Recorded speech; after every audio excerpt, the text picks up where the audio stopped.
Olá, gente. Então, ó, a nossa aula de hoje vai ser sobre ética profissional, o capítulo 3. Então, ó, o que é a ética profissional? A ética profissional é um grande conjunto de normas morais que os colaboradores devem ter para exercer qualquer atividade, ou seja, eles devem respeitar tudo e qualquer pessoa. Ou seja, os psicólogos, ele tem a ética profissional dele.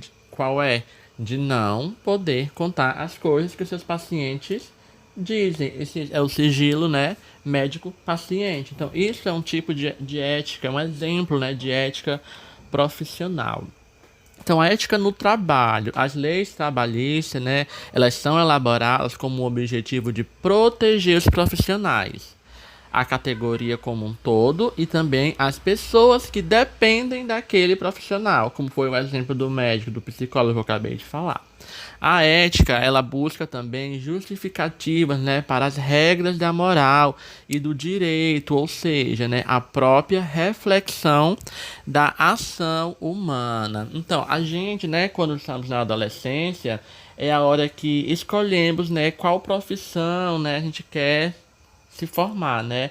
E é muito importante também, né, fazer uma reflexão sobre a ética profissional dessa profissão que eu escolher.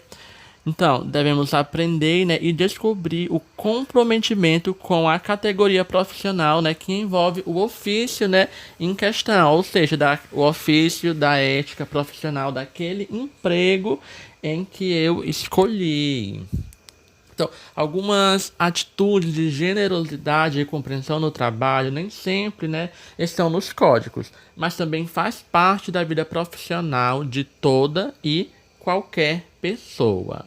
Tais atitudes, elas mostram que a postura profissional independe da idade e do grau de conhecimento, ou seja, a gente deve sempre ter aquele respeito, aquela ética profissional, independente da idade, porque uma criança se ela for num psicólogo, ela sabe que ela deve confiar naquele profissional. Por quê? Porque aquele profissional não pode estar saindo contando as coisas dela. Então, é a mesma coisa quando tu vai em qualquer outro tipo, com os advogados, com os médicos, com os professores, certo?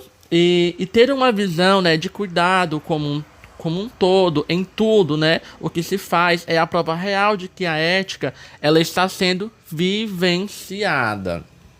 Vamos para um exemplo. Aqui nós temos alguns telefonistas, né? Algumas pessoas que mexem com call center, né? Então, esse é um exemplo.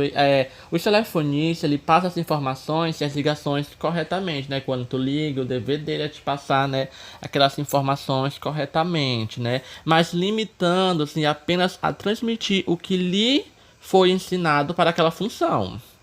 Haverá o comprometimento do dever, ou seja, ele vai estar te passando o que foi ensinado para ele naquele cargo que ele está exercendo ali.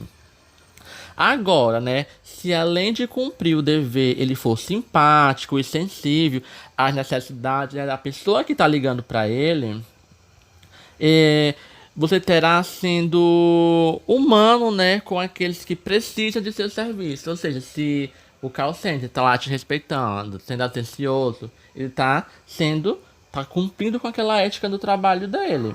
Então, ser um profissional de todo que todos querem empregar, né, é um objetivo saudável porque nos torna colaboradores de bem comum, né, independente da profissão que exercemos.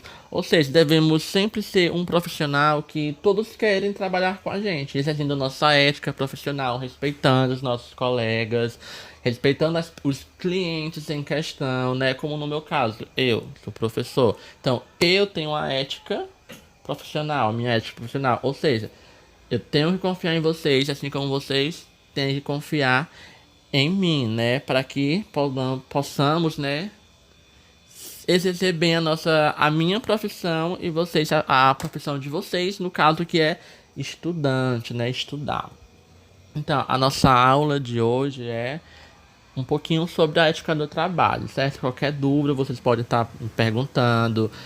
Não deixe de fazer as atividades, certo? Que isso vale as notas de vocês. Então, até a próxima aula.